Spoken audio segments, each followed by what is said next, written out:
Hi guys, welcome to the channel. If you like the content, please like and subscribe and click the notification bell.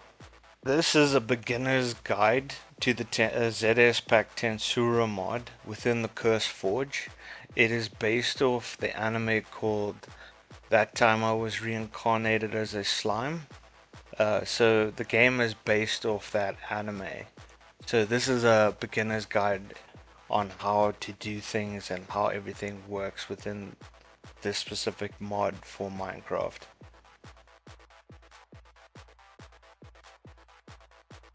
Hey guys, so this specific video is a guide for the Tensura mod, just for me to explain a bit more of the UI and how things work and stuff in the game. So if you push your B menu, right, you get this breakdown, right? So you get your magicules, you get your aura, you can see the race I picked was a slime, and then this is the EP, right? So EP is short for evolution points, right? So the higher your EP goes, the more access to different things you'll get. So say for example, like um, you can see I'm wearing diamond armor at the moment. So because I reached a new bracket of EP, my iron armor actually evolved with me to diamond. So it literally evolved from an iron piece to a diamond piece. So basically your armors, your weapons and your tools can all evolve with you along with your EP, right? And so will your magicules increase. And then the next thing about this UI that I will explain is if you click this empty bar right here, it will show you your evolution options for the race that you picked. So say for example, if I wanted to evolve into a metal slime next, it will show you the requirements. Consume magic ore. However, some races require more than one material to evolve, right? So the next thing I'll show you is the skills, right? So you get your resistances, intrinsics, common, extra, unique, and ultimate, right? So resistances, in order to gain them, you will see this little book in the top left here. So say for example, I want the cold resistance skill, right? So that's what it will look like. So if I click the quests here at the top, you'll see this side arrow if you hover over it. If I click the resistances, there's the icon I'm looking for. It says, right, take 15 damage from any source of cold damage, and then it says passive toggle, and then it says when toggled, it nullifies the effects of chill and prevents cold damage if it falls below 50% of your max HP, right? However, this part where it says from any source isn't completely accurate because the next page on some resistances have a listed source. The best example I can give you, for example, with this is the flame attack resistance, right? It says from any source, but if I click the next page, it says sources, right? So the only way I can learn the flame attack skill, attack resistance skill inside of my resistances is if I take damage from a salamander, Ifrit, the firebolt, the flame circle, hellfire, or magma surge. So it won't count for anything else. For example, like if I was to stand in lava or anything like that, because these are the selected sources in which I can gain that ability or skill from. Okay, the next thing that your EP is tied to quite a bit is your initial starting skills. So if I go to quests and I go to common, for example, you can see here telepathy. If I reach 2000 EP, I get telepathy. If I get 3000 EP, I gain strength. If I get 3000 EP, I get farsight as well. And then some skills require you to master other skills. So for example, you see this water current control. It allows you to swim faster and move faster within water. And then if I master the water current control, I unlock the hydraulic propulsion. grants a boost effect similar to the Riptide enchantment that can only be used underwater, for example. Then, if I master the hydraulic propulsion, I I unlock the water blade, right, as a potential skill for me to use. So the next thing I can explain is, obviously I explained these intrinsic, common, and extra skills, because like if I master certain skills, it will unlock other skills.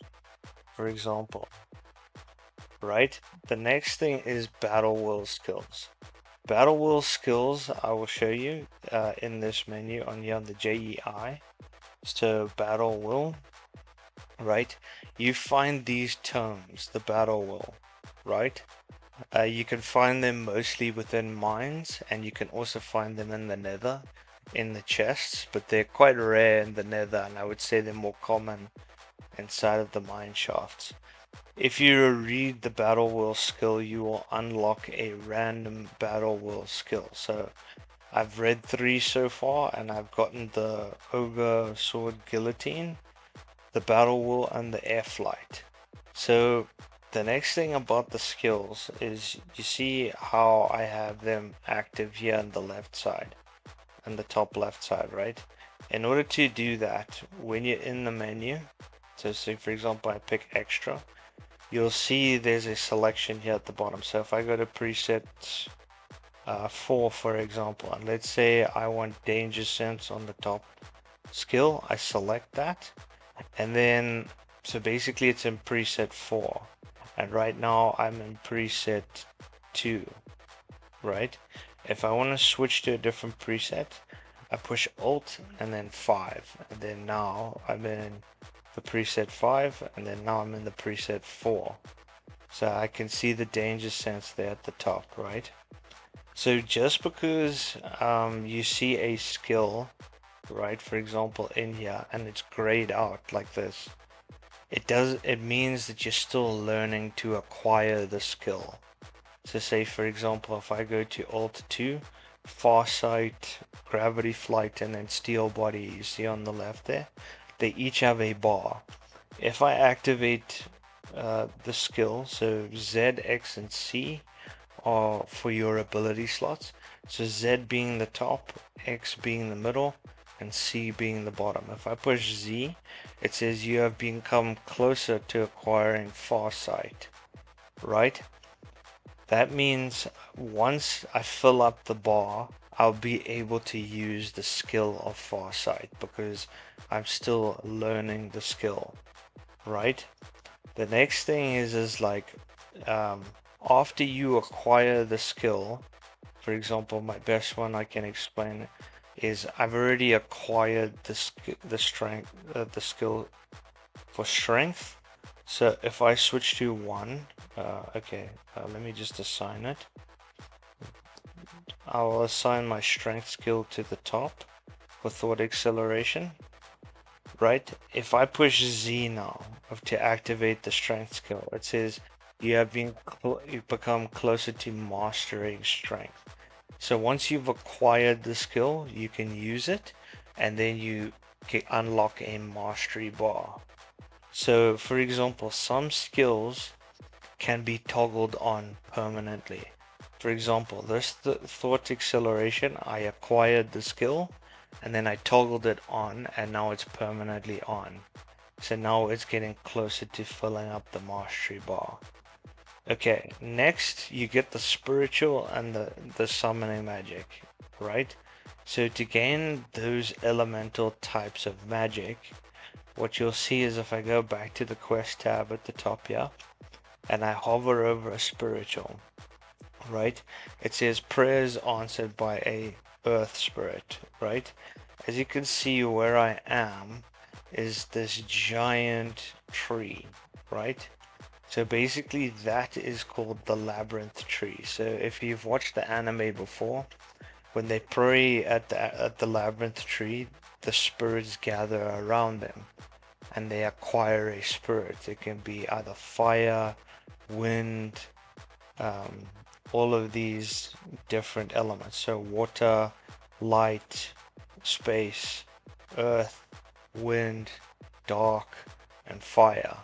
And then if you acquire the spirit, you unlock each of these elemental skills for the spells. So if I was to get the fire spirit, for example, I'd be able to get fire breath, fire, fire bolt, hellfire, and flare circle. But you can see in there it says requires greater spirit of fire. So it's all based on RNG. So when you pray, you can either get a lesser, a medium, um, or a greater spirit. So that's what will unlock each one of the skills. So there is a 1 day cooldown for the prayer at the tree. So what happens is you can pray multiple times at the tree, and you can gain each one of the different elemental skills for each spirit that you gain. Okay, so that's another way for you to gain skills. Okay. The next thing is like when I push T, when you push T, right, when you first start, you see the way it says you may re-roll your skills. If you click re-roll, right, okay, this gives you the option to re-roll your unique skills. So I got the martial master from 2 re-rolls, and along with the martial master, I got this heavenly eye. So some unique skills come with an extra skill to basically pair with the unique, right? So basically you get 3 reroll chances at the beginning, but there is a way to gain more unique skills later on, right? So if I open the quest tab and I go to goals, you see how it says repeatable quest, repeatable quest, repeatable quest, right? So if I defeated Ifrit, for example, he will drop me a flame token, which then if I have it in my inventory, I can say submit, and in exchange, I will get the copper coin, right? So if I go to the repeatable quest, I will get 10,000 EP and 1 block of low magisteel as a reward. So obviously the more increase in terms of the challenge, the higher the reward. So if I beat the orc disaster and I get the disaster token, I can exchange it for an iron coin. But you'll see here, if I click on it, when I exchange the iron coin and submit it, I get a random unique skill. The gold coins are the best ones. I'll show you why, because instead of getting a random, you get to choose which unique skill you want to learn. So say for example, I've picked the slime. I don't have great sage, so I could try and work my way up to earning the gold coins. So I could learn great sage or guardian or any of these unique skills. So if you want to know more, because for example, if I open up here and let's say I click a skill, right? And it says project your otherworldly gaze to see all nearby entities and partially ignore dodging abilities, right? That description can be very vague for some, and especially when you want to build craft your character, you need more information, right? So you can go to the skills here. Let's say I go extra, and there's my skill for Heavenly Eye. If I click on it, it gives me a more detailed information on the Heavenly Eye. For example, it says highlights all mobs / players in a 30 by 30 area in blue, even ones under disguising skills. Grants a 50% chance to ignore dodging abilities except future sight. When looking at a magic circle, it will display what type of magic it is. So basically, the skill toggles on, I think, if I remember correctly. So the skill toggles on, so now I permanently have a 30 by 30 block area around me that will highlight everything, including enemies. So if I got close to something, for example, down here I see on the map in the top right, there is a leech lizard, and a metal slime. If I get close to it, it will highlight them in blue. So the metal slime there. You see now I could see the metal. I saw the metal slime in blue, and now it's showing the objects being shot at me by the dragon. So I'm seeing the blue objects being shot at me. Oh, can I jump?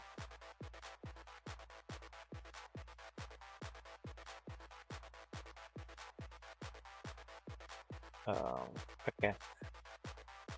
Well, anyway, this dragon being a real douchebag.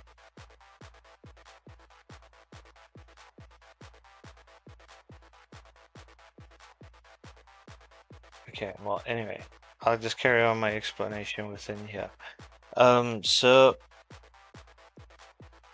basically, what you, ooh, hello. Yeah, the martial artist skill for me, I figured out that it is more like a teleport slash.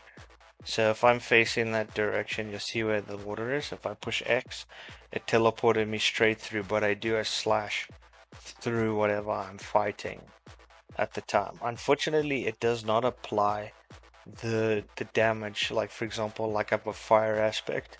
So technically I should light an enemy on fire if I do the slash through them, but it does not. It just takes the melee damage and it applies it to the enemy that I'm facing. So anyways, that's a bit of a distraction.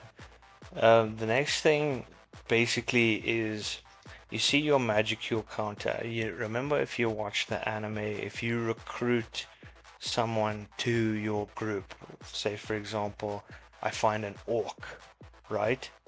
So how to recruit them is you push N, so you have to lower their health to 25% HP, and then you can push N, you can give them a name, but you'll see on the screen, let me just see if I can find something to do that with, and then I can help a bit further. Where did it come out?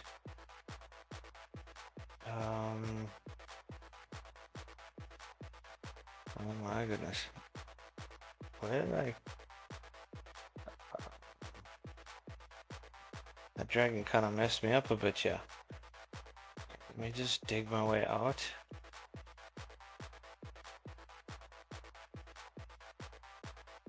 There we go. Okay, we got an exit. This dragon's being a real pest. Oh. Oh.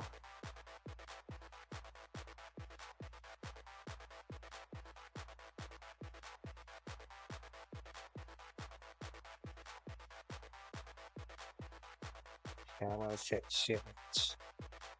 Okay. Actually, he's too high off the ground. If I do a teleport slash through him, I will probably fall to my death for sure. Oh, come on, man. I'm so slow. Oh, dude, really? Being such a troll right now.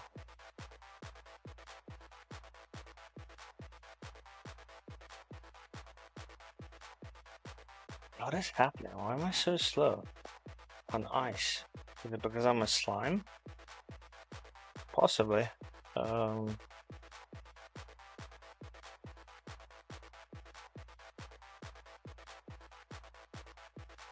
Ah, crap.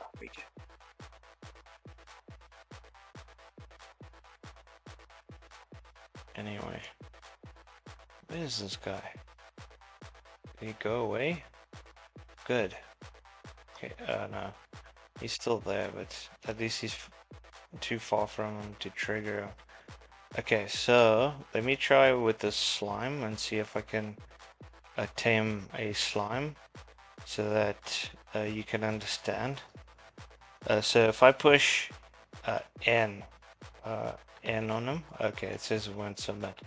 Okay, let me hit him. Okay, never mind, I killed him. Well, that's useless. Okay. Let me try this hound dog that I can see on the map.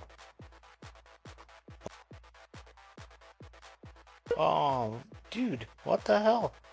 I just one-shot him as well. What the heck? Okay. Is there anything stronger than that? A little bit. I'm trying to avoid that dragon, but it's really forcing my hand at this point.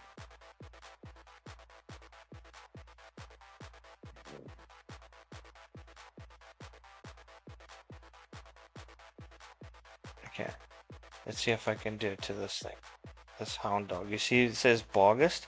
I can subdue the target, evolve the target, or endow the target. So if I evolve the target and I rename him um, Flame Dog, for example, and I say name, it renames him, but it also evolved him. So you'll see um, the dog is now uh, my follower.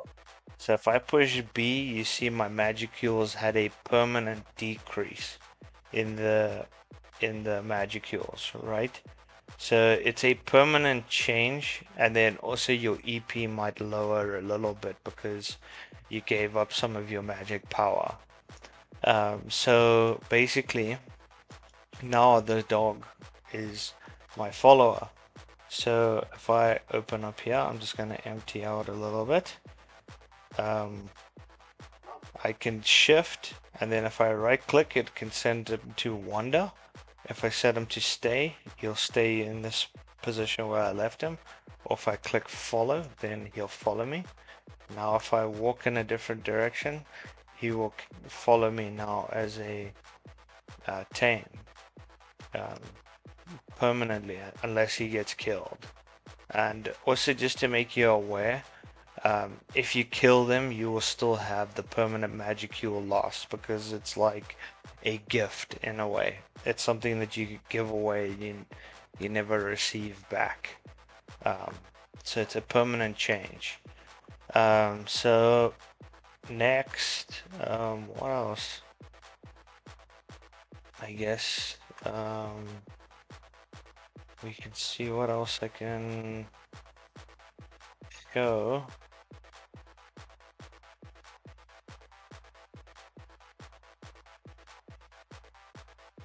Let's see, yeah.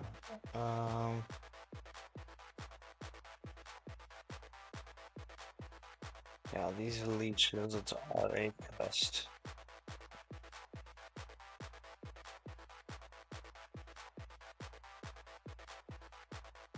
Okay. I'm just gonna kill this skeleton because otherwise it's gonna follow me and try to shoot me with arrows, and I don't really feel like that nonsense. So the next thing is what else can be helpful? I would say at the beginning initially, I would say just do a little bit of mining. And also gather some animal hides or leather, so you can get a backpack. And then it's pretty easy to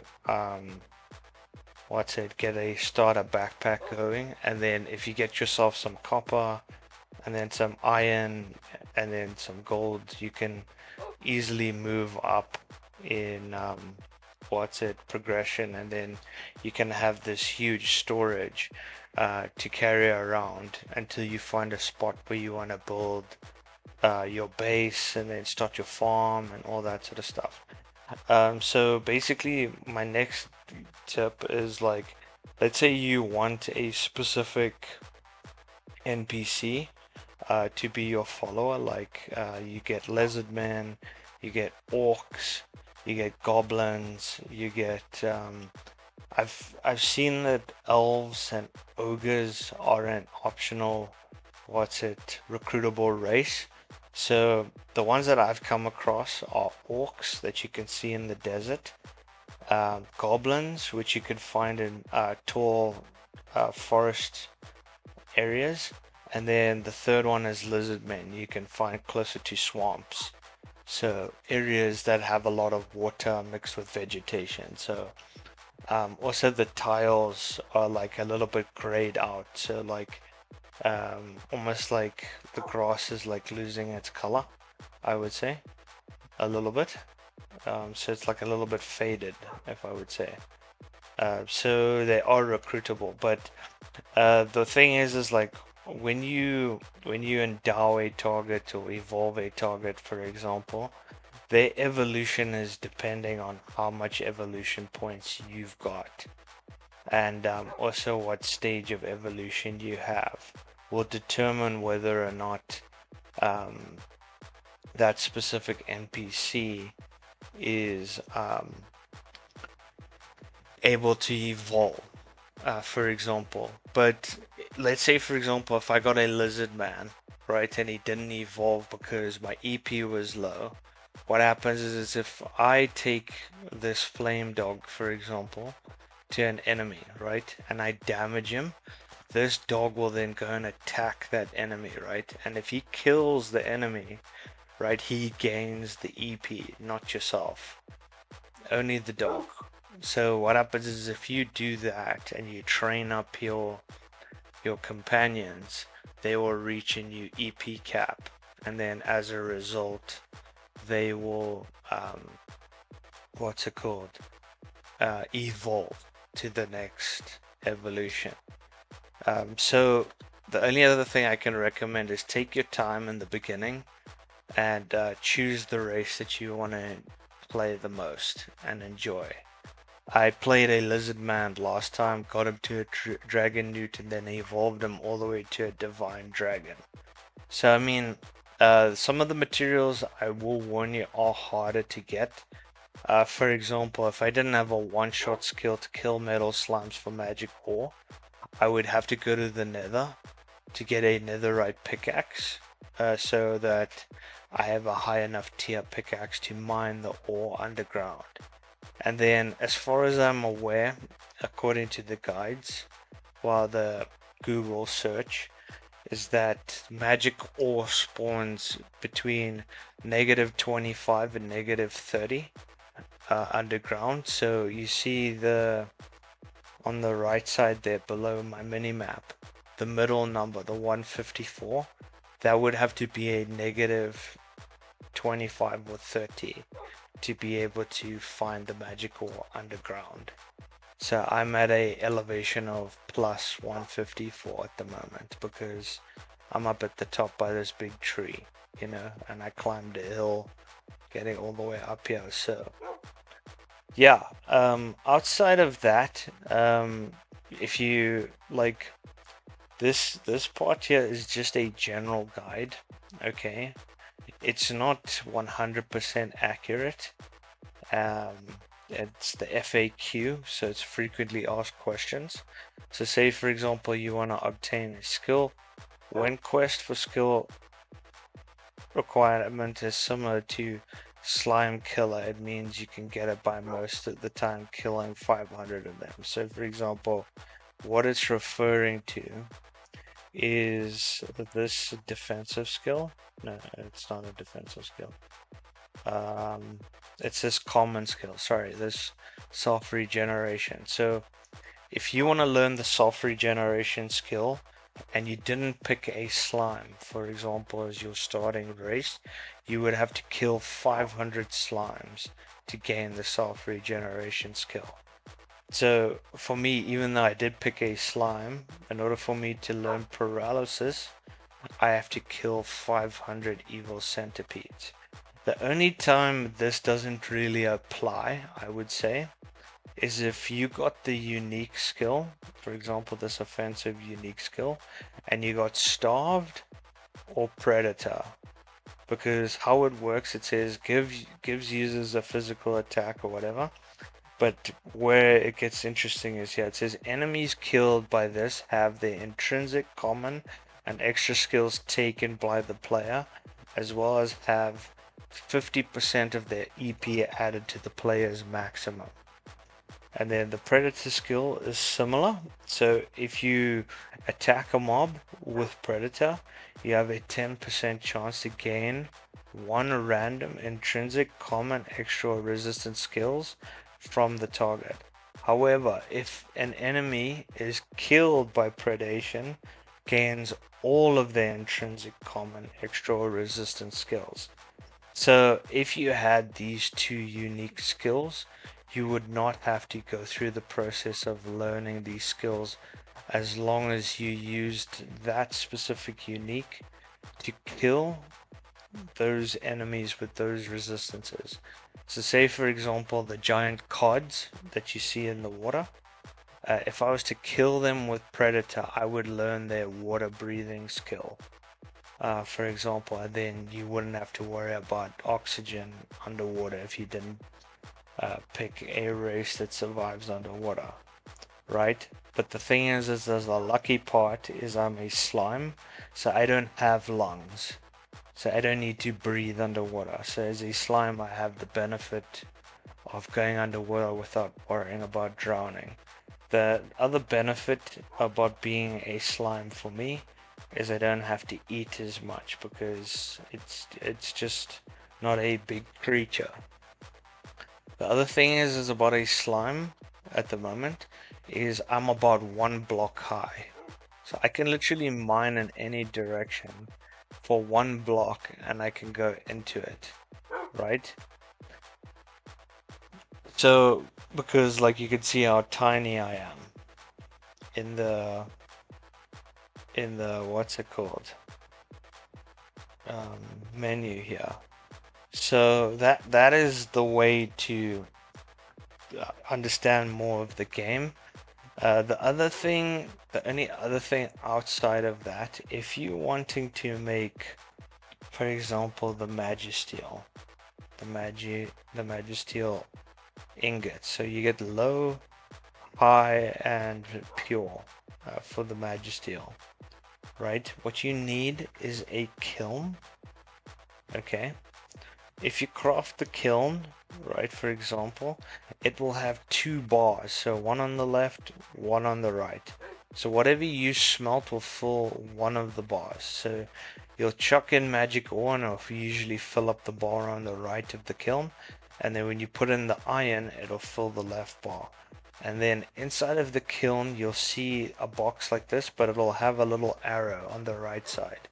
And if you click it, you can select which ore you want to make. If you want to make low, high, or pure Magisteel, for example, and then you can craft it. But in my honest opinion, you don't actually need to do that for the moment, because as you raise your EP, this armor and your weapons will gain experience or evolution points themselves. You see how it says EP? 2193 on the iron sword, and then on my iron pickaxe 1500. So after you create your initial tools, right, they become infinite because of your EP, right? So basically, let's say I break these blocks, right? Let's go, I'll do it for about 10 blocks in a row. Okay, I'll just do a couple more so you can see what I'm talking about. Right, if I open the menu and I hover over my pickaxe, you see how the EP is slowly refilling? What happens is when you drain the EP on the pickaxe, it will start using the durability of the pickaxe. But if you're holding the tool in your hand, the EP will slowly repair the item, and then once the repair is full, it will fill up the EP up to its cap. But the more you use an item, the EP will increase. For example, this copper sword I found with a fire aspect of 1 and a looting of 1, and it started off with 25 EP. So the EP has been increasing. So I think once the tool, the armor, or the weapon reaches a certain bracket of EP because of use, it evolves to the next stage. For example, in my server, in the server where I play with my friends, for example, my sword evolved from an iron to a diamond, and then eventually evolved into a netherite pickaxe. The nice thing about starting off with iron, I will say, is that it can evolve all the way to the Magisteel.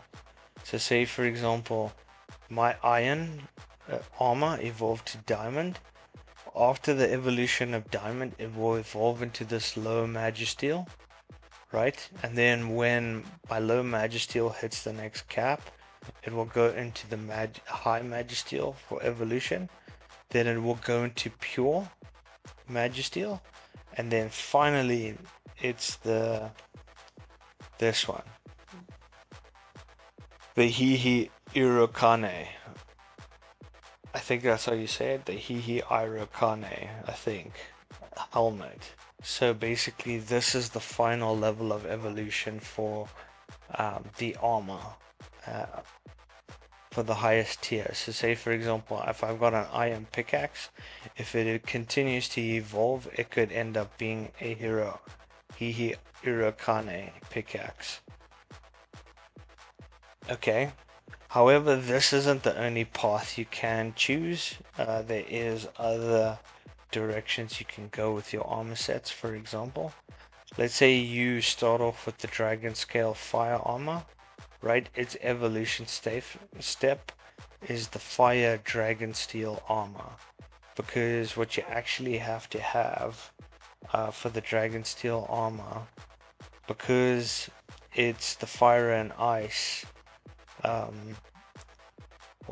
mod, all you have to do is make a dragon forge. But the thing is the tricky part about getting the dragon steel, for example, is you need a tamed dragon to be near the dragon forge to be able to craft the ingots, right? So if I go to fire steel, block of ice, and then ice dragon forge, you see what happens is you need an iron ingot, a vial of the ice dragon blood, and then it converts into the ice dragon steel ingot. But you see, you need the dragon. When the dragon is near the forge, it powers the forge in order for you to make ice dragon steel ingots, for example, right? But you get this thing called a beastary, which will give more details on that. So what happens is in the town you'll find these manuscripts. All you do is go to a beastary lectern, put in your beastary, and then you put the manuscripts, and it will unlock more information within the beastary on the dragon forge, the dragons, different monsters like cyclopses and so on. The only thing is the beastary does not cover any of the monsters from the Tensura mod. The next thing that will be very helpful to you is if I hover over this crystal, for example, and let's say you just want a recipe to craft an item. So if I push U on the crystal, I can make magic bottles with this crystal with 3 glass, and then all these magic crystals, and then a magic stone. I can make an element core. Or if I hover through here, if I go to villager, I can trade them for emeralds with this specific villager. And then it says entity Minecraft villager gearsmith. So if there's a gearsmith within a village, you can trade these for the emeralds, right? This is the forge, the kiln I was telling you about. So if I smelt the medium quality crystal in here, for example, it will fill up this right bar. So that's what I was explaining with the magic ore. If I was to smelt magic ore, it'll fill the right bar, and then if I was to smelt iron, it would fill up the left bar, and then it's got like a mixing table in the middle. The other thing I can make inside of the smithing table with this same crystal is I can put it inside of the smithing table and gain 2 low quality crystals for this medium. Or I can combine the magic stone and 8 of these medium crystals, and I can get an element core. So these are the possible options of selections that you can go for in the game. So yeah guys, I hope that video was helpful. If there's any more information that you would like to know, yeah, just put it in the comments below. But outside of that, if you are using a command, let's say for example, and you want to find, for example, this labyrinth tree for the spirits, you type / locate, right? Then you go to point of interest, and then let's say labyrinth. Okay, sorry, wrong thing. It's supposed to be the structure.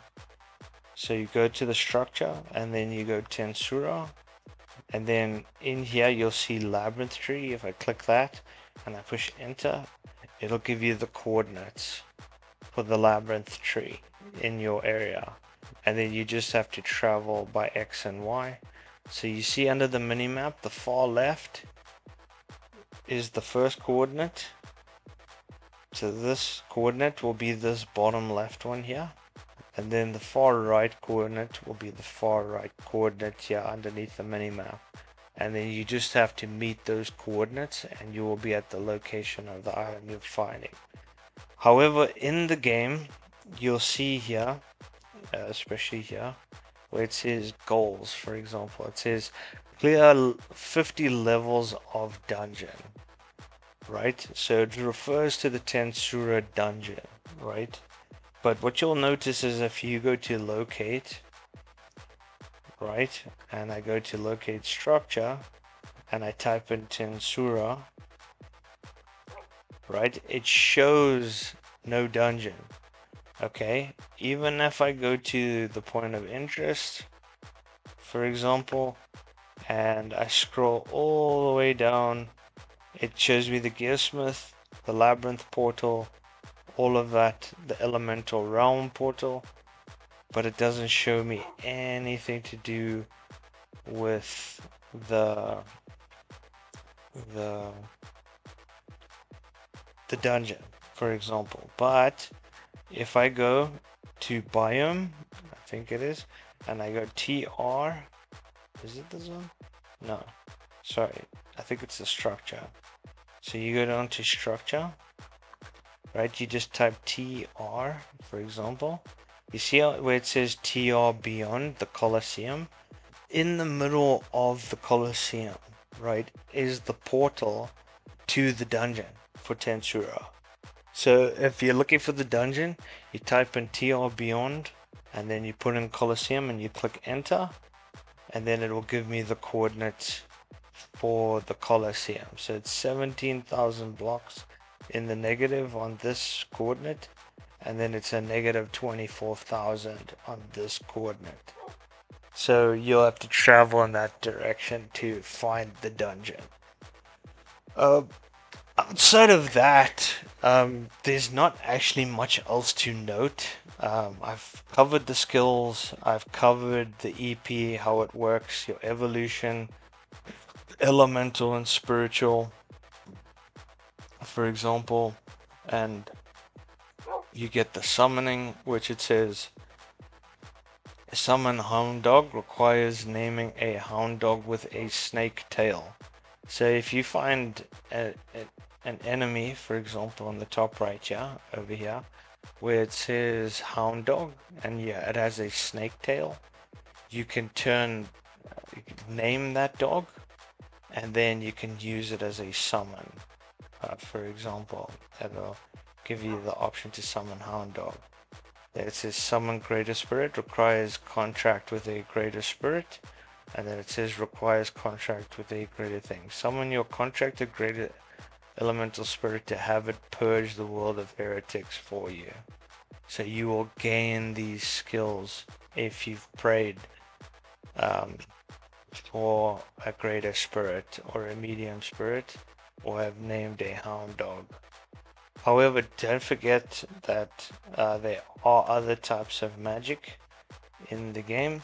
So if you go to scroll, for example, you can use summon lesser undead, for example, and you can still get a minion army to help you fight in that way. So there are different other spells and skills, and then what happens is you can imbue your sword. For example, let's say I've got the sword, right? and I want a spell on that sword. So what you do is you make an arcane anvil, you open the arcane anvil, and then inside of the arcane anvil you put the sword that you want and one of these scrolls, for example, and then it imbues the sword with that spell. Alright, but however, one thing I can tell you is I don't know why, I don't know if it's a glitch or something, but when you put a casting skill, for example, let's say we go magic arrow, for example, let's say it takes 4 seconds for the magic arrow to cast. For some reason, when you put it on a weapon and it has a 4-second cast time, it auto cancels after 1 second. So my recommendation is to pick instant cast skills. So like, for example, Dragon's Breath. If you put the Dragon's Breath, it's a continuous cast spell, so it doesn't have a casting time. And then just choose the skills out of these scrolls that you want to imbue on the sword with an instant cast. So then that way you don't waste materials and you aren't stuck with a sword with a spell that you struggle to use. But yeah, that's it. Hey guys, if you enjoyed the content, please don't forget to like and subscribe and hit that notification bell.